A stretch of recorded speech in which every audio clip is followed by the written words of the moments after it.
In the summer of 1518, an entire European city basically invented death by cardio.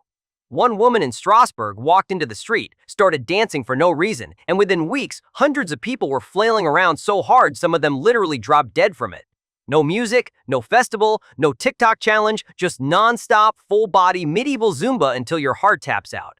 And the best part? The local government took one look at this unfolding disaster and said, "Perfect, let's give them a stage and a soundtrack." So picture this, it's July 1518, Strasbourg, smack in the middle of the Holy Roman Empire, which is now part of France, but back then was just one giant patchwork quilt of jurisdictions and opinions. And on a perfectly normal summer day, some woman named Frau Troffea walks out into the street and just starts dancing. Not like a fun little jig at a wedding. We're talking full tilt, non-stop, can't stop, won't stop dancing. No music, no reason, just her, the cobblestones, and what appears to be a complete inability to quit. You'd think someone would have grabbed her, maybe splashed some water on her face, asked if she was all right. Nope, she keeps going, for hours, then days. And here's where it gets properly weird. Within a week, 34 other people join her. They just start dancing too, right there in the street, like Frau Troffea's got some kind of contagious groove they can't resist. Except nobody's having a good time. These people are sweating, stumbling, clearly suffering, but they cannot stop moving.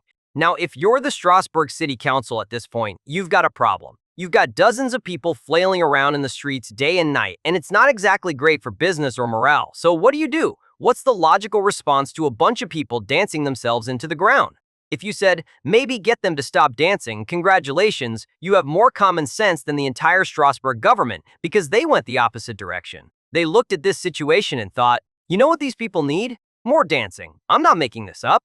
The city council actually built stages. They hired musicians, professional musicians. Their working theory was that if people just danced it out of their system, they'd eventually get tired and quit.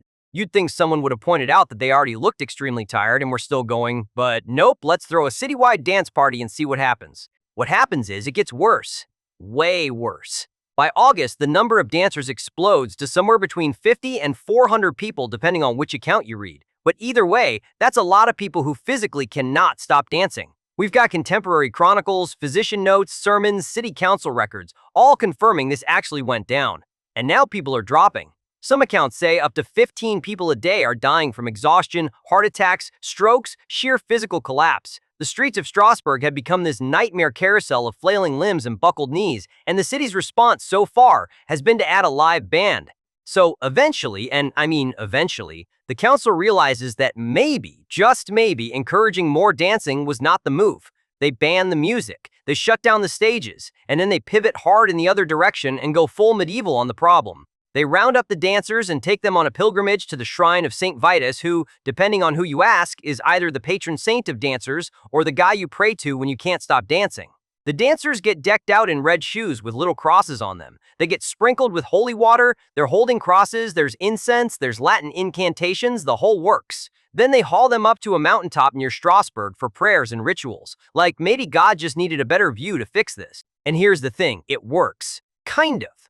By early September, the dancing mania just fizzles out. People stop, they go home, the whole thing ends almost as suddenly as it started, and Strasbourg goes back to being a normal city where people only dance when they feel like it. But nobody really knows why it happened in the first place. The best theories point to stress. The region had just been hammered by famines and a syphilis outbreak, so people were not in a great place mentally or physically. There's also this whole history of dancing manias popping up since 1374 along the Rhine and Moselle, like it was just a thing that happened every so often when life got unbearable. Some kind of mass psychogenic illness, a stress-induced breakdown that spread through a population that was already hanging by a thread. But even with all that context, it's still absolutely bonkers that the city's first response was, let's make them dance more. That's like seeing someone choking and deciding they need a bigger sandwich. It's the kind of decision that makes you wonder if anyone in that council chamber was paying attention, or if they were all just too stressed out themselves to think straight.